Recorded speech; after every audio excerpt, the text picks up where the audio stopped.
Hi guys, स्वागत है फिर से एक और नए वीडियो में। और इस वीडियो में लोग डिस्कस करने वाले हैं एक इम्पॉर्टेंट रिलेशनशिप के बारे में, जो कि हमारा ये जो रिलेशनशिप है वो एक कनेक्शन है या फिर एक कह सकते हो कि एक रिलेशनशिप है between the statistical mechanics and thermodynamics, right. या फिर मैं बोल दूँ थर्मोस्टैटिस्टिकल मैकेनिक्स, कंप्लीटली अगर मैं नाम देना चाहूँ तो इस तरीके से ये जो एंट्रोपी और थर्मोडायनेमिकल प्रोबेबिलिटी का जो रिलेशन है वो हमारा एक कनेक्शन है between the two branches like statistical mechanics साथ ही साथ थर्मोडायनेमिक्स। ओके, सो पहली बात तो मैं बता दूं, ये टॉपिक जो है जब आप लोग सेमेस्टर 6 में जाओगे या फिर बीएससी के थर्ड ईयर में जाओगे तो वहाँ पे एक सब्जेक्ट होता है स्टैटिस्टिकल मैकेनिक्स। उसमें आप लोग ये चीज़ पढ़ने वाले हो और ये डेरिवेशन अगर मैं एग्जाम के पॉइंट ऑफ व्यू से बोलूँ तो इम्पोर्टेंट है। 8 से 10 मार्क्स के बीच में ये क्वेश्चन पूछा जा सकता है आपसे कि एंट्रोपी क्या है, थर्मोडायनेमिकल प्रोबेबिलिटी क्या है, इन दोनों के बीच का रिलेशन क्या है, देन इसके बाद वेरिफिकेशन बताइए। तो ये सारी चीज़ें आपको एग्ज़ाम में पूछी जा सकती हैं। और अगर मैं बात करूँ मास्टर्स की तो एमएससी के जो सेकंड सेमेस्टर में भी आपका जो स्टैटिस्टिकल फिजिक्स का जो आपका पेपर है उसके अंतर्गत भी इस रिलेशन का बहुत ज़्यादा यूज होने वाला है। तो अगर आपको डेरिवेशन आता है, चीज़ें समझ में आती हैं, तो आपके लिए उसको यूज करना और भी इजी हो जाएगा। तो इस वीडियो में कंप्लीट हम लोग एक कॉन्सेप्ट्स की बात करेंगे, साथ ही साथ सारे स्टेप्स जो डेरिवेशन में फॉलो होंगे उन सारी चीज़ों के बारे में यहाँ पे हम लोग डिस्कस कर लेंगे। सो अगर आपको ये वीडियो लॉन्ग लग रहा है तो थोड़ा सा सब्र कीजिएगा एंड पार्ट में देख लीजिएगा। नेक्स्ट थिंग, अगर आपको स्पीड अगर स्लो लग रही है तो आप लोग थोड़ा सा स्पीड को इंक्रीज़ कर सकते हैं with the help of settings. So चलो स्टार्ट करते हैं हम लोग। तो यहाँ पे आपने देखा कि जो आप रिलेशनशिप सेटअप कर रहे हैं वो कर रहे हैं एंट्रोपी और थर्मोडायनेमिकल प्रोबेबिलिटी के ऊपर। अब बात आती है एंट्रोपी और थर्मोडायनेमिकल प्रोबेबिलिटी। अगर हमको ये बेसिक टर्म्स मालूम ही नहीं है तो हम रिलेशनशिप जानकर क्या ही करेंगे। तो अगर मैं बात करूँ एंट्रोपी, तो एंट्रोपी अगर आपको याद हो थोड़ा बहुत, थर्मोडायनेमिक्स में हम लोग पढ़ते थे जब सेकंड लॉ पढ़ा था हम लोगों ने, और वहाँ पे हम लोगों ने बात की थी चेंज इन एंट्रोपी की फॉर रिवर्सिबल प्रोसेस में। तो वहाँ पे हम लोगों ने चेंज इन एंट्रोपी की बात की थी और बाद में बताया गया था कि जो एंट्रोपी है वो रैंडमनेस है। रैंडमनेस मतलब ये है कि अगर कोई सिस्टम है, सिस्टम में अगर कोई पार्टिकल है तो वो किस तरीके से वो रैंडम मोशन कर सकता है पर्टिकुलर वॉल्यूम के अंदर, तो उसको हम लोग एंट्रोपी बोल देते थे, ठीक है। या फिर सिस्टम की जितनी रैंडमनेस है, रैंडमनेस का मतलब क्या है कि जितना कितना मतलब तहस नहस तरीके से वो सिस्टम हो सकता है, या फिर उसकी जो पर्टिकुलर सिचुएशन है उसको अगर वो डिस्टर्ब करे तो उसका ऑर्डर जो है वो हमारा एंट्रोपी से कह सकते हो कनेक्ट कर सकते थे उस चीज़ को। तो इस तरीके से हम लोग एंट्रोपी हम लोग बता देते हैं कि एंट्रोपी क्या है, रैंडमनेस ऑफ द सिस्टम। अब बात कर लेते हैं थर्मोडायनेमिकल प्रोबेबिलिटी की। तो यहाँ पे एक वर्ड आता है प्रोबेबिलिटी। तो प्रोबेबिलिटी में आप लोगों ने पढ़ा था, जैसे मैथमेटिकल फिजिक्स की बात करूँ तो वहाँ पे हम लोगों ने देखा था कि कोई हम लोग इवेंट्स करते थे और इवेंट्स के बाद हम लोग देखते थे कि भाई यहाँ पे बहुत सारे सैम्पल्स में जो रिजल्ट आते थे उनको हम लोग नॉलेज मतलब उनको हम लोग ऐसे स्टडी करते थे, और उसके बाद हम लोग प्रोबेबिलिटी का एक फार्मूला पढ़ते थे जिसमें हम लोग कहते थे भाई favourable events divided by the total events, right. तो वहाँ से हम लोगों ने एक कॉन्सेप्ट पढ़ा था प्रोबेबिलिटी का, वो था मैथमेटिकल फिजिक्स बेस्ड। अब यहाँ पे बात कर लेते थर्मोडायनेमिकल प्रोबेबिलिटी। तो थर्मोडायनेमिकल प्रोबेबिलिटी है, प्रोबेबिलिटी बहुत आसान है कि यहाँ पे जो आपका थर्मोडायनेमिकल प्रोबेबिलिटी है वो कनेक्टेड है स्टैटिस्टिकल मैकेनिक्स से। स्टैटिस्टिकल मैकेनिक्स में ये टर्म है हमारा यूज होता है जिसको हम लोग डिनोट करते हैं ओमेगा से, ठीक है। या फिर आप लोग सिंबल बाई, या तो बुक में आपको ये देखने को मिल जाएगा या फिर आपको ये देखने को मिल जाएगा जिसको हम लोग ओमेगा बोलते हैं। सो यहाँ पर जो थर्मोडायनेमिकल प्रोबेबिलिटी है तो प्रोबेबिलिटी, बट जो थर्मोडायनेमिकल प्रोबेबिलिटी की डेफिनेशन बताई गई उन्होंने बताया गया कि एक पर्टिकुलर मैक्रो स्टेट्स अगर आपकी डिफाइन है तो उसके अंतर्गत जितनी भी माइक्रो स्टेट्स आ रही हैं तो उन्हीं माइक्रो स्टेट्स के नंबर को क्या बोलते हैं हम लोग, थर्मोडायनेमिकल प्रोबेबिलिटी। तो अगर मैं आपसे बोलूँ कि जो अगर मैं कनेक्ट करना चाहूँ नॉर्मल प्रोबेबिलिटी की डेफिनेशन से, तो यहाँ से हम लोग एक चीज़ समझ सकते हैं कि मान के चलो कि आपके पास एक सिक्का है, राइट, एक कॉइन है, आपने टॉस किया, एक हेड आया टेल आया एक बार, ठीक है। आपने क्या किया कि अगर मैं बोलूँ कि आपने उस फेयर कॉइन को आपने 2 बार आपने वो टॉस्ट किया, तो अगर मैं सैंपल साइज़ पूछूँ तो सैंपल साइज़ कुछ इस तरीके से बनेगा, HH आ सकता है, HT आ सकता है, TH आ सकता है या फिर TT आ सकता है, राइट। तो इस तरीके से हमारा सैंपल साइज़ बन जाता है। और अगर मैं बोल दूँ कि भाई हेड आने की प्रोबेबिलिटी क्या होगी, अगर पूछूँ कि 1 हेड 2 हेड, तो अगर मैं यहाँ से पर्टिकुलर केस मान के चलूँ कि मेरा है एक हेड आने की प्रोबेबिलिटी क्या होगी। तो यहाँ से आप देख सकते हो कि फेवरेबल केस कौन कौन से हो सकते हैं, ये वाला। तो फेवरेबल डिवाइडेड बाई टोटल कितना 4, यहाँ से आंसर आ जाता है 1/2। तो उन्होंने बोला कि भाई जैसे हम लोग प्रोबेबिलिटी डिफाइन करते हैं कि एक सैम्पल साइज है, सैम्पल साइज में जितने भी आपके इवेंट्स टोटल बन रहे थे उनमें से जो फेवरेबल था उसको ऊपर रखिएगा, उसके नीचे रखिएगा टोटल, तो आपको प्रोबेबिलिटी बन जाती है। सिमिलरली जब लोग थर्मोडायनेमिकल प्रोबेबिलिटी की बात करते हैं तो एक हम लोग डिफाइन करते हैं मैक्रो स्टेट्स और एक वर्ड डिफाइन करते हैं माइक्रो स्टेट्स। तो एक पर्टिकुलर मैक्रो स्टेट्स के अंदर नंबर ऑफ माइक्रो स्टेट्स जो होती हैं उन्हीं को बोलते हैं हम लोग थर्मोडायनेमिकल प्रोबेबिलिटी। गॉट इट, यहाँ तक चीज़ें क्लियर है। एंट्रोपी के बारे में पढ़ लिया हम लोगों ने, थर्मोडायनेमिकल प्रोबेबिलिटी क्या होती है ये भी हम लोगों ने सीख लिया। अब बात करते हैं रिलेशनशिप की। ठीक है, रिलेशनशिप जो यहाँ पे दिया गया था वो हमारे साइंटिस्ट, आपने बहुत बार नाम सुना होगा थर्मोडायनेमिक्स में, बोल्ट्जमैन कांस्टेंट ऐसे करके आपने के कांस्टेंट पढ़ा होगा। तो सर बोल्ट्जमैन ने 1896 में इस रिलेशन को सेटअप किया कि हम लोग क्या करते हैं कि थर्मोडायनेमिक्स और स्टैटिस्टिकल फिजिक्स को कनेक्ट करते हैं विद द हेल्प ऑफ एक रिलेशन जिसका नाम दिया गया उन्होंने बोल्ट्जमैन रिलेशन। और ये बोल्ट्जमैन रिलेशन क्या था, इसका रिजल्ट क्या था कि हम लोग क्या कर सकते हैं कि एंट्रोपी को थर्मोडायनेमिकल प्रोबेबिलिटी से कुछ इस तरीके से हम लोग रिलेट कर सकते हैं, जिसका फॉर्मूला दिया था उन्होंने S=K-ln-ओमेगा, या फिर यहाँ पे मैं एक्सप्रेस करूँ इस ln को बेस लॉग ई से, तो उसको लिख सकते हैं K log बेस ई, और यहाँ पे ये क्या है ओमेगा, थर्मोडायनेमिकल प्रोबेबिलिटी। बाद में यहाँ पे प्रूफ किया गया कि ये जो आपका कांस्टेंट K आ रहा था वो है क्या, तो बाद में प्रूफ हुआ कि इस कांस्टेंट की जो वैल्यू आ रही वो आ रही है हमारी बोल्ट्जमैन कांस्टेंट के बराबर। तो इस तरीके से रिलेशनशिप सेटअप हो जाती हैं, और यही चीज़ हम लोग इस वीडियो में कवर करने वाले हैं कि हम लोग इस एक्सप्रेशन तक पहुँचते कैसे हैं। तो बेसिक चीज़ तो आपको आई थिंक कवर्ड हो चुकी है। मोटे मोटे अक्षरों में आपको चीज़ें मैंने समझा दी हैं कि एंट्रोपी क्या है, थर्मोडायनेमिकल प्रोबेबिलिटी क्या है, इस डेरिवेशन का मकसद क्या था, किसने इंट्रोड्यूस किया था। अब हम लोग बात कर लेते हैं डिटेल्ड सॉल्यूशन की। तो डिटेल्ड सॉल्यूशन में मैंने कुछ पॉइंट्स यहाँ पे लिखे हैं, उन पॉइंट्स को पहले समझ लेते हैं, फिर इसके बाद इसके कंप्लीट डेरिवेशन में प्रोसीड कर जाएंगे। वीडियो थोड़ा लॉन्ग होने वाला है तो आप लोग थोड़ा सब्र कीजिएगा। अगर चीज़ें आप लोग को समझना चाहते हो अच्छे से तो आपको ये चीज़ें समझ में तभी आएंगी जब आप लोग वीडियो कंप्लीट देखोगे ना। तो जब मैं रिलेशनशिप की बात करता हूँ तो इसमें आपको क्या है कि जो आपको पता है, मैंने आपको बताया कि जो एंट्रोपी है वो क्या है। इसमें मैंने लिखा है कि इन थर्मोडायनेमिक्स एंट्रोपी जो है it is the essence of the second law and is defined only as a mathematical function of state of a system. ठीक है, तो मैंने बताया कि जो एंट्रोपी वो आपका सेकेंड लॉ का एक इंपॉर्टेंट रिजल्ट निकल के आता था, और जिसको हम लोग रिवर्सिबल प्रोसेस के लिए कुछ इस तरीके से हम लोग डिफाइन करते थे कि डेल्टा एस जो है change in entropy for the system is equal to change in heat divided by the absolute temperature. Okay, so इस तरीके से हम लोग ये चीज़ें मैथमेटिकली एक्सप्रेस करते हैं जब हम एंट्रोपी की बात करते हैं। और इसके बाद फिर मैंने यहाँ पे बताया कि जो एंट्रोपी था उसका फिजिकल मीनिंग अगर हम लोग समझ जाते हैं तो हमारे लिए बहुत बड़ी बात थी इन स्टैटिस्टिकल मैकेनिक्स के। अब यहाँ पे क्या किया कि जब थर्मोडायनेमिक्स में हम ये प्रॉपर्टी या फिर एंट्रोपी वाला टर्म जो है यूज कर चुके थे, तो इसका जो फिजिकल सिग्निफिकेंस है वो स्टैटिस्टिकल मैकेनिक्स में बहुत ज़्यादा होता है। तो इन्हीं दोनों ब्रांचेज को कनेक्ट करने के लिए बोल्ट्जमैन सर ने 1896 में एक रिलेशन सेटअप किया between the entropy and the probability. Probability का मतलब यहाँ पे थर्मोडायनेमिकल प्रोबेबिलिटी है। और उन्होंने बोला कि एक सिंपल सा आइडिया या फिर कह सकते हैं कि उन्होंने एक सिंपल सा थॉट यूज किया अपने डेरिवेशन में या फिर कहते हो रिलेशन में। वो थॉट क्या था, सिर्फ और सिर्फ थॉट था कि equilibrium state is the state of maximum probability. हमको पता है कि एक जैसे हम लोग डिफाइन करते हैं कि इक्विलिब्रियम स्टेट होती क्या है, तो उन्होंने बताया कि जो इक्विलिब्रियम स्टेट हम लोग डिफाइन करते हैं वो कैसे करते हैं, जहाँ पर मैक्सिमम प्रोबेबिलिटी होती है उसको हम लोग क्या कहते हैं, उस स्टेट को क्या कहते हैं हम लोग, इक्विलिब्रियम स्टेट।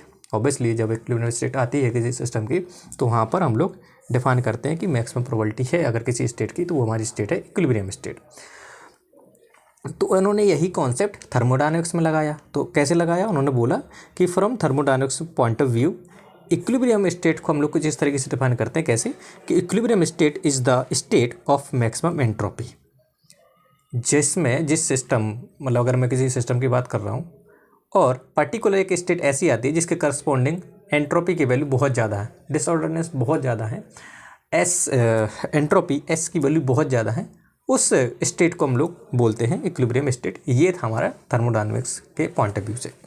तो थर्मोडायनेमिकल अगर मैं रिप्रेजेंट करना चाहूँ इक्विलिब्रियम स्टेट को, तो वो हम लोग करते हैं जहाँ पर मैक्सिमम एंट्रोपी है, उस स्टेट को बोलते हैं हम लोग इक्विलिब्रियम स्टेट। तो इस तरीके से आपको समझ में आ गया होगा कि अगर मैं मैथमेटिकली जाऊँ तो उसमें क्या है कि इक्विलिब्रियम स्टेट है रिलेटेड टू मैक्सिमम प्रोबेबिलिटी, और अगर थर्मोडायनेमिक्स के पर्पज से देखूं तो वो इक्विलिब्रियम स्टेट है हमारी मैक्सिमम एंट्रोपी। तो इन दोनों बात से हमारा जो रिजल्ट निकला, उन्होंने यही निकाला कि क्यों ना हम लोग इक्विलिब्रियम स्टेट को कुछ इस तरीके से डिफाइन करें जिनके लिए एंट्रोपी साथ ही साथ थर्मोडायनेमिकल प्रोबेबिलिटी की वैल्यू ज़्यादा है। ठीक है, तो उन्होंने इस बात को कनेक्ट करा और बोला कि चलो भाई, आप इक्विलिब्रियम स्टेट को मैथमेटिकली बोलते हो कि जहाँ पर मैक्सिमम प्रोबेबिलिटी है, उस स्टेट को हम लोग इक्विलिब्रियम स्टेट बोलेंगे, और अगर मैं थर्मोडायनेमिक्स की बात करता हूँ तो वहाँ पर मैक्सिमम एंट्रोपी की बात होती है। तो उन्होंने बोला कि चलो ऐसा कहते हैं कि जो इक्विलिब्रियम स्टेट होती है उसमें एंट्रोपी और थर्मोडायनेमिकल प्रोबेबिलिटी दोनों की वैल्यू मैक्सिमम होती है। तो ये छोटे से थोड़े बहुत पॉइंट्स थे जिनको बोल्ट्जमैन सर ने यूज किया अपने डेरिवेशन में। तो हम लोग यहाँ पे थोड़ी सी चीज़ें और कंप्लीट कर लेते हैं डेरिवेशन के ऊपर। तो यहाँ तक तो आपको चीज़ें समझ में आ गई होगी कि मैं मतलब इसका जो बेस था वो आपको समझा चुका हूँ। नाउ बात कर लेते हैं डेरिवेशन की। डेरिवेशन में क्या है कि हम लोग को यही प्रूव करना था कि बोल्ट्जमैन रिलेशन क्या था और एंट्रोपी और थर्मोडायनेमिकल प्रोबेबिलिटी में रिलेशन किस तरीके से सेटअप किया गया था। तो इसके लिए क्या है कि थोड़ा सा बहुत मेरे को यहाँ पे बताना पड़ेगा कि सेटअप क्या रखा मैंने। यहाँ पे देख लेते हैं। सेटअप कुछ इस तरीके से है, ठीक है, कि मेरे पास दो सिस्टम डिफाइन है। ठीक है, अलग अलग सिस्टम के लिए मैंने थर्मोडायनेमिकल प्रोबेबिलिटी भी डिफाइन कर दी और उनकी एंट्रोपी भी डिफाइन कर दी। और इनिशियली जब ये बात हो ही रही थी कि इक्विलिब्रियम स्टेट की बात हो ही रही कि जब एंट्रोपी भी मैक्सिमम होती है और मैथमेटिकली जाऊँ तो वो थर्मोडायनेमिकल प्रोबेबिलिटी भी मैक्सिमम होती है। तो बोल्ट्जमैन सर ने बोला कि यार, जब दोनों सेम चीज़ की बात कर ही रहे हैं या सेम रिजल्ट की बात कर ही रहे हैं, तो ऐसा भी तो हो सकता है कि एंट्रोपी थर्मोडायनेमिकल प्रोबेबिलिटी का फंक्शन हो। अगर ये फंक्शन मैक्सिमम है तो इसके करस्पॉन्डिंग जो क्वांटिटी एंट्रोपी है वो भी मैक्सिमम होगी। तो यही उन्होंने बोला, तो मैंने यही चीज़ यहाँ पे स्पेसिफाई कर दी कि in equilibrium both entropy and the thermodynamical probability of the system become maximum. According to Boltzmann, the entropy is a function of thermodynamical probability, जिसको मैंने इस तरीके से डिफाइन कर दिया। ये चीज़ आप लोग याद रखिएगा। Got it? Now यहाँ पर मैंने दो सिस्टम डिफाइन किए, S1 एंड S2। S1 और S2 दो सिस्टम है जिसमें से मैंने कहा कि S1 में जो एंट्रोपी है वो आपकी S1 है और S2 वाले सिस्टम की एंट्रोपी वो S2 है। थर्मोडायनेमिकल प्रोबेबिलिटी की अगर बात करूँ तो उसके लिए ω1 है और S2 सिस्टम के लिए बात करूँ तो ω2 है। ठीक है, ये मैंने चीज़ें यहाँ पे डिफाइन कर दी। और जब मैं यहाँ पर इन दोनों के अगर मान के चलिए एक सिस्टम इंडिविजुअल सिस्टम था, मैंने शुरुआत में इन दोनों को अलग अलग रखा। अब मैं क्या करता हूँ, दोनों सिस्टम को आपस में मिला देता हूँ। तो अगर ये चीज़ अगर आप थोड़ा बहुत अगर आपको मैथमेटिकल फिजिक्स में ये चीज़ अगर कराई गई होगी तो आपके लिए आसान हो गई चीज़ें समझना। तो पहले बात कर लेते हैं हम लोग थर्मोडायनेमिक्स की। थर्मोडायनेमिक्स में ये आपको बताया गया था कि जो आपके रिवर्सिबल प्रोसेस के लिए जो चेंज इन एंट्रोपी है किसी सिस्टम की, वो कुछ इस तरीके से डिफाइन थी मैथमेटिकली। और बताया गया था कि जो एंट्रोपी है वो एक एक्सटेंसिव वेरिएबल है और एक्सटेंसिव वेरिएबल की जो कंडीशन है या फिर बोलूँ प्रॉपर्टी होती है वो एडिटिव होती है। मतलब अगर मैं कंप्लीट यूनिवर्स की बात करूँ, जैसे मान लीजिए एक वो सिस्टम है और इसके बाहर आपका सराउंडिंग है और कंप्लीट अगर बात करूँ वो यूनिवर्स है। तो अगर मैं यूनिवर्स की कहूँ कि यूनिवर्स की अगर मेरे को एंट्रोपी निकालनी है तो सिस्टम की एंट्रोपी जोड़ दो किसके साथ, सराउंडिंग के साथ, तो वो किसके लिए हो जाएगी, यूनिवर्स के लिए। तो एक्सटेंसिव वेरिएबल की ये प्रॉपर्टी होती है कि वो एडिटिव होती है। अगर मान चलो बहुत सारे सिस्टम है आपके पास, तो अगर मैं कहूँ कि आपको टोटल एंट्रोपी बताओ तो आप क्या करोगे, एक सिस्टम, दूसरे सिस्टम, तीसरे सिस्टम, ऐसे सारे सिस्टम के एंट्रोपी को आप ऐड कर दोगे तो एक आपके लिए टोटल एंट्रोपी मालूम हो जाएगी। ये तो हो गई थर्मोडायनेमिक्स की बात। अब बात कर लेते हैं प्रोबेबिलिटी की। तो मैथमेटिकल प्रोबेबिलिटी में आई थिंक डबल हो गया, ओके। सो जब मैथमेटिकल फिजिक्स में हम लोग ये कॉन्सेप्ट पढ़ते हैं कि जो प्रोबेबिलिटी होती है वो फेवरेबल डिवाइडेड बाय टोटल, एक जनरल डेफिनेशन हम लोग यही बात कर लेते हैं। थर्मोडायनेमिक्स में वॉल्यूम के ऊपर बात कर लेते हैं, प्रेशर की बात कर लेते हैं कि अगर मान के चलो आप लोग वॉल्यूम के टर्म्स में लिखना चाहो तो favourable volume divided by total volume, ऐसे डिफाइन करते हैं प्रोबेबिलिटी। Similarly for pressure. जब हम लोग बात कर लेते हैं प्रोबेबिलिटी में इंडिपेंडेंट इवेंट्स की, तो जब इंडिपेंडेंट इवेंट्स की बात करते हैं तो वहाँ पे आपने ये फॉर्मूला पढ़ा होगा, है ना, ए इंटरसेक्शन बी का जो प्रोबेबिलिटी होगा वो होगा probability of A into probability of B, ठीक है। और ये हमारा इंटरसेक्शन क्या बताता था, कॉमन पार्ट, है ना, कि ए और बी का जो कॉमन पार्ट होगा उसमें जो प्रोबेबिलिटी अगर मैं पूछा जाऊँ तो वो कितना होगा, इन दोनों के मल्टीप्लाई के बराबर, जब इवेंट्स कैसे हो, इंडिपेंडेंट। और इंडिपेंडेंट इवेंट्स क्या होते हैं, इंडिपेंडेंट इवेंट्स वो होते हैं ऐसे इवेंट्स, मान के चलो ए हो रहा है तो बी के रिजल्ट में कोई फ़र्क नहीं पड़ रहा, उन्हीं को बोलते हैं हम लोग इंडिपेंडेंट इवेंट्स। जब दोनों के रिजल्ट से किसी दूसरे के रिजल्ट को फ़र्क ना पड़े, ऐसी इवेंट्स को बोलते हैं इंडिपेंडेंट इवेंट्स। तो ये थोड़े से कॉन्सेप्ट इंट्रोड्यूस करना ज़रूरी है before going to derive the expression. So entropy का और प्रोबेबिलिटी का ये कॉन्सेप्ट अगर दिमाग में है तो हम लोग प्रोसीड कर सकते हैं, कैसे देख लेते हैं। तो ये सिस्टम जो थे 1 और 2 ये दोनों अलग अलग थे। अब मैंने क्या किया कि इन दोनों सिस्टम को ज्वाइन कर दिया, ठीक है, मिला दिया, या फिर कह सकते हैं कॉन्टेक्ट में लाया, ठीक है, जो भी मान लो। तो मैंने बोला कि भाई अगर मैं इस कंप्लीट सिस्टम की बात करूं तो उसके लिए मैंने डिफाइन किया एस एंट्रोपी टोटल। तो टोटल सिस्टम की एंट्रोपी एस है जो कि बराबर हो जाएगी S1 + S2। पहले सिस्टम की एंट्रोपी, दूसरे सिस्टम की एंट्रोपी, एक्सटेंसिव वेरिएबल है इसलिए इनकी एंट्रोपी क्या हो जाएंगी, ऐड हो जाएंगी। सिमिलरली अगर मैं बात करूं थर्मोडायनामिकल प्रोबेबिलिटी की, तो थर्मोडायनामिकल प्रोबेबिलिटी अगर मैं कहूँ तो जब सिस्टम 1 और सिस्टम 2 के लिए ω1 ω2 डिफाइन है प्रोबेबिलिटी, तो अगर मैं टोटल कंपोजिट सिस्टम की बात करूं, कंपोजिट सिस्टम का मतलब क्या है, दोनों सिस्टम को मैंने डाल दिया, तो कंपोजिट सिस्टम के लिए जो प्रोबेबिलिटी होगी थर्मोडायनामिकल प्रोबेबिलिटी होगी वो होगी ω1 × ω2। क्यों, क्योंकि ये इंडिपेंडेंट इवेंट्स है, एक सिस्टम अलग था दूसरे सिस्टम अलग था, दोनों में क्या थी, थर्मोडायनामिकल प्रोबेबिलिटी की वैल्यू ω1 और ω2 अलग अलग थी। अब इसमें जैसा भी वॉल्यूम है उसके लिए ω1 अलग होगा और इसमें जैसा वॉल्यूम है इसके लिए ω2 अलग होगा। तो कहने का मतलब क्या है कि ये दोनों जो सिस्टम थे वो एक दूसरे से इंडिपेंडेंट थे। अब जब इंडिपेंडेंट थे तो ऐसे सिस्टम्स के लिए हम लोग जो थर्मोडायनामिकल प्रोबेबिलिटी की वैल्यू लिखेंगे, जब उन दोनों सिस्टम को कंपोजिट कर दिया गया तो उनके लिए हो जाएगा ω = ω1 × ω2, जैसा कि मैंने अभी आपको बताया। चलिए इतना बात हो ही गया। तो जब बोल्ट्जमैन सर ने बोला कि जो आपका एंट्रोपी है वो इसका फंक्शन है, तो मैं क्या इस चीज़ को इक्वेशन नंबर 2 और इक्वेशन नंबर 3 को अगर देखूं तो क्या मैं इस कंपोजिट सिस्टम जो हमारा निकला था उसके लिए अगर मैं एंट्रोपी डिफाइन करना चाहूँ तो वो फंक्शन होगा किसका, ω1 × ω2। ऑब्वियसली आपको पता है कि यहाँ पे जो मैंने डिफाइन किया है ये जो एस है वो फंक्शन है ओमेगा का। तो यहाँ से आप लोग देख सकते हो ओमेगा किसका फंक्शन है, ω × ω2 का। तो यहाँ से लिख सकता हूँ कि S = किसका फंक्शन होगा, ω1 × ω2। Got it. जहाँ पर S1 क्या है, फंक्शन ऑफ ω1 और S2 क्या है, फंक्शन ऑफ ω2, इंडिपेंडेंटली जब वो अलग अलग सिस्टम थे। और कंपोजिट सिस्टम के लिए एंट्रोपी का जो फंक्शन है वो है फंक्शन ऑफ ω1 × ω2। अगर इतनी बात समझ में आ जाती है आपको तो मैं करता कुछ हूँ, करना क्या है, मुझे कुछ नहीं करना। मेरे को मालूम था कि जो आपका कंपोजिट सिस्टम के लिए एंट्रोपी डिफाइन थी वो थी इंडिपेंडेंट सिस्टम की एंट्रोपी के समेशन के बराबर। अब मैं इसकी जगह लिखता हूँ फंक्शन ऑफ ω1 × ω2। ये जो फंक्शन होगा वो किसका फंक्शन होगा, ω1 का। ये किसका फंक्शन होगा, ω2 का। तो यहाँ पे मैंने वही चीज़ यहाँ पे लिख दी। Got it. अब आपको कुछ नहीं करना, अब सिर्फ आपको पार्शियली डिफरेंशिएशन करना विद रिस्पेक्ट टू ω1 और ω2।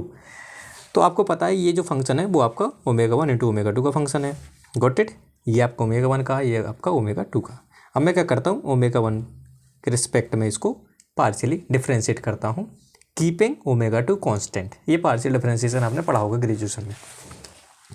तो जब मैं इसको डिफरेंशिएट करता हूँ तो मैंने यहाँ पे क्या लिखा है, del/del ω1। इसको डिफरेंशिएशन करना पार्शियली, इसको डिफरेंशिएशन करना और इसको भी डिफरेंशिएशन करना विद रिस्पेक्ट टू ω1। आप यहाँ से देख सकते हो ये जो फंक्शन है वो ω1 × ω2 का है। आपको मालूम है कि आपका ω2 कांस्टेंट है तो मल्टीप्लाई में आएगा और इसका डिफरेंशिएशन हो जाएगा f'। यहाँ तक चीज़ें क्लियर हैं। इसी प्रकार इसको मैंने लिख दिया f' ω1। और आपको पता है कि यहाँ पर जब पार्शियल डिफरेंशिएशन हम लोग कर रहे हैं तो ω2 कांस्टेंट रखा और कांस्टेंट का क्या हो जाएगा, डिफरेंशिएशन 0। सो यहाँ से हमारा रिजल्ट निकल के आता है omega 2 into F prime omega 1 into omega 2 is equal to F prime omega 1। इसको क्वेश्चन नंबर 8 दे दिया। जो चीज़ हम लोगों ने ओमेगा 1 के रिस्पेक्ट में की वही चीज़ हम लोग यहाँ पे ओमेगा 2 के रिस्पेक्ट में करेंगे। तो आपको मालूम है ये वाला टर्म 0 हो जाएगा, यहाँ से आएगा एक आंसर और एक ही आंसर यहाँ से आएगा। तो जब मैं यहाँ पे ओमेगा 2 के रिस्पेक्ट में फिर से डिफ्रेंशिएशन करता हूँ तो मेरे पास इक्वेशन नंबर 9 कुछ इस तरीके से मिलती है। आप लोग यहाँ से चीज़ें देख सकते हो। Got it? यहाँ तक चीज़ें समझ में आ गई। अब आप लोग इक्वेशन नंबर 8 और इक्वेशन नंबर 9 को ध्यान से देखिएगा, वो आपको कुछ इस तरीके को देखने को मिलेंगी। इक्वेशन नंबर 8 आपकी क्या थी? ओमेगा 2 दिस, ये थी ओमेगा 1। अब करना क्या है, मेरे को सिर्फ मल्टीप्लाई करना। अब ये फैक्टर अगर मेरे को सॉल्व करना है इन दोनों इक्वेशन को तो मैं कुछ इस तरीके से सॉल्व करता हूँ। कैसे कि इस वाली इक्वेशन को मैं मल्टीप्लाई कर देता हूँ ओमेगा 1 से और इस वाली इक्वेशन को मल्टीप्लाई कर देता हूँ ओमेगा 2 से। जब ये चीज़ मैं करता हूँ तो आप लोग देख सकते हो कि इनके LHS इक्वेशन नंबर 8 और इक्वेशन नंबर 9 जो नए वाले निकले हैं उनके LHS पार्ट सेम है, देख लीजिएगा, है ना। तो अगर LHS पार्ट सेम है तो आपका RHS पार्ट भी सेम होगा, है ना। तो यहाँ से आ जाएगा आपका result omega 1 into F prime omega 1 is equal to omega 2 F prime omega 2। Got it? अब ये चीज़ अगर यहाँ से ये चीज़ समझ में आती है तो ये चीज़ मैं क्या कर सकता हूँ कि अभी तक हम लोगों ने बात की दो सिस्टम्स की बात की। तो यहाँ से एक रिजल्ट निकल के आता है। क्या निकल के आता है कि ये जो चीज़ है वो किसी कांस्टेंट के बराबर हो गई। ऐसे ही तो हम लोग सॉल्व करते थे ना, अगर कोई ऐसी क्वेश्चन आती थी तो हम लोग ऐसे करते थे, किसी कांस्टेंट के बराबर मान लेते थे, फिर वहाँ से वैल्यू निकाल देते थे। Got it? यहाँ तक चीज़ें हमारी क्लियर हैं। तो अभी तक हम लोगों ने बात की थी, हमने सिस्टम 1 सिस्टम 2 या फिर 2 सिस्टम की बात की थी। तो वहाँ से रिजल्ट निकल के आया कि omega 1 F prime omega 1 is equal to omega 2 F prime omega 2 होंगे। Got it? तो मैंने क्या किया, इनको किसी कांस्टेंट के बराबर रख दिया। वो कांस्टेंट अननोन है। सपोज अभी हम लोग कुछ नहीं मान रहे कि बोल्ट्जमैन कांस्टेंट था, कोई कांस्टेंट के एज्यूम कर लिया। ये बात थी 2 सिस्टम के लिए। ऐसे बहुत सारे सिस्टम भी हो सकते हैं, है ना। तो उनके लिए भी ये होल्ड करेगा ऑब्वियसली। जैसा अभी हम लोगों ने प्रोसीड किया उनके लिए भी सेम तरीके से हम लोग प्रोसीड कर सकते हैं। तो हमारा जो रिजल्ट निकल के आता है for number of n systems के लिए वो आता है omega 1 into F prime omega 1 is equal to omega 2 into F prime omega 2 dot dot डॉट, और ये किसके बराबर होगा? ये कांस्टेंट के। ठीक है। अगर मैं इनको इन जनरल लिखना चाहूँ तो मैं कुछ इसको ऐसे लिख सकता हूँ, omega 1 omega 2 omega 3 dot dot कुछ भी है उसको मैंने लिख दिया omega F prime omega equal to K. यहाँ तक चीज़ें क्लियर हैं। अब एफ प्राइम क्या था? एफ प्राइम ओमेगा का मतलब क्या है कि इसका जो डिफरेंशिएशन है विद रिस्पेक्ट टू ओमेगा है ना। तो मैंने क्या किया कि इसको एफ प्राइम की जगह मैंने ये चीज़ इंट्रोड्यूस कर दी। अब यहाँ से हम लोग सॉल्व करते हैं। भाई एफ ओमेगा है क्या, ये भी निकालना है हमको, सॉल्व करना है ना। तो मैंने क्या किया कि इसको जस्ट दूसरे साइड ले गया। अब आप यहाँ से देख सकते हो कि आपका सिंपल सा ये डिफरेंशियल इक्वेशन बन जाता है, जिसको सॉल्व हम लोग आसानी से कर सकते हैं with the help of integration. तो मैं दोनों साइड क्या करता हूँ, इंटीग्रेशन कर देता हूँ। Got it? तो यहाँ से ये फंक्शन आपको पता है ये किसके लिए, ये जो है आपका इंटीग्रेशन ये होगा एफ ओमेगा के रिस्पेक्ट में और ये होगा ओमेगा के रिस्पेक्ट में। तो जब आप लोग इसको इंटीग्रेट करते हो तो यहाँ से आ जाता आंसर एफ ओमेगा, और यहाँ से क्या आ जाएगा 1/x करते थे ना, तो वैसे आ जाता था आपका लॉग एक्स। तो यहाँ पे एक्स क्या है, ओमेगा है, तो आपका के एल एन ओमेगा और एक आपका इंटीग्रेशन कांस्टेंट। अब आपको मालूम है कि ये जो हमारा था एफ एफ ओमेगा ये फंक्शन ऑफ थर्मोडायनेमिकल प्रोबेबिलिटी है, और उसको मैंने या फिर मैंने नहीं सर बोल्ट्जमैन ने उनको बोला था कि एंट्रोपी है। तो मैंने इस एफ ओमेगा की जगह एंट्रोपी लिख दी एस। तो यहाँ से हमारा एक रिलेशन निकल के आता है एस इज इक्वल टू के एल एन ओमेगा प्लस सी। अब देख लीजिएगा यहाँ पे क्या चीज़ कि सी कांस्टेंट को अगर मेरे को हटाना है तो उसके लिए मेरे को इनिशियल कंडीशंस मालूम होनी चाहिए। तो इनिशियल कंडीशन पहले से मालूम थी क्योंकि हम लोग थर्मोडायनेमिक्स से पढ़ के आए हैं। तो जब हम लोग थर्ड लॉ की बात कर लेते हैं, जब हम लोग एब्सोल्यूट टेम्परेचर की बात करते हैं, तो वहाँ पे बोला गया है, जब आप लोग थर्ड लॉ पढ़ते हो तो वहाँ पे बोला जाता है कि जब एब्सोल्यूट टेम्परेचर टी, जिसको हम लोग 0 केल्विन बोलते हैं, absolute temperature T equal to 0 K का मतलब ये होता है कि आपका जो सिस्टम है वो आपका ग्राउंड स्टेट में है। उसका मतलब ये है कि आपका जो एंट्रोपी है उसकी वैल्यू कितनी है, 0 है। ठीक है, देयर इज़ नो कह सकते हो रैंडमनेस। और ऐसे जब हम लोग कोई भी ऐसे रैंडमनेस की बात नहीं करते तो इसका मतलब क्या होता है कि सारी जो सिस्टम है वो आपका ग्राउंड स्टेट में है। और अगर वो ग्राउंड स्टेट में है तो आप लोग खुद देख सकते हो कि मतलब मान के चलो ये है, ठीक है, बहुत सारी माइक्रो स्टेट्स हैं। अगर वो ग्राउंड स्टेट में है तो ऐसी कंडीशन कितनी बन सकती है, सिर्फ और सिर्फ एक, है ना। तो यहाँ पर मैंने क्या बोला कि जो आपकी थर्मोडायनामिकल प्रोबेबिलिटी है उसकी वैल्यू कितनी होगी, ओमेगा इक्वल टू 1। अब थर्मोडायनामिकल प्रोबेबिलिटी जो मैंने बताया कि वो आपका नंबर ऑफ माइक्रो स्टेट्स होती हैं corresponding to particular macro states. तो मैक्रो स्टेट्स उन्होंने डिफाइन कर दी कि भाई जिनके लिए एस इक्वल टू 0 है, ऐसी मैक्रो स्टेट्स के लिए कितने नंबर ऑफ माइक्रो स्टेट्स बन सकती हैं। तो मैंने बोला वो सिर्फ एक ही माइक्रो स्टेट बन सकती है करस्पॉन्डिंग टू ग्राउंड स्टेट। अगर वो यहाँ पर पार्टिकल है एक और बाकी नीचे है तो डिसऑर्डरनेस यहाँ पर आ जाएगी। और डिसऑर्डरनेस 0 होने का मतलब क्या है कि सारे जो पार्टिकल्स हैं वो है आपके ग्राउंड स्टेट में। तो यहाँ से हम लोग देख सकते हैं कि जो ओमेगा की वैल्यू है वो 1 है, क्योंकि ऐसी सिर्फ एक ही माइक्रो स्टेट यहाँ पे एग्जिस्ट कर सकती है जिसके लिए ये कंडीशन फॉलो होती है। चलिए ठीक है, यहाँ तक बात हो जाती है। तो ये जो रिजल्ट है इसको हम लोग यूज करते हैं इस एक्सप्रेशन को आगे प्रोसीड करने के लिए। तो मैं क्या करता हूँ कि इसको एट एब्सोल्यूट टेम्परेचर पर जब कंडीशन पुट करता हूँ तो मेरे पास रिलेशन यहाँ से आ जाता है कि एट एब्सोल्यूट टेम्परेचर पर जो एस की वैल्यू है वो आपकी 0 है, जो आपकी ओमेगा की वैल्यू है वो आपकी 1 है। तो यहाँ से आपको पता है ln1 की वैल्यू 0 होती है, तो कांस्टेंट सी की वैल्यू आ जाती है वो 0।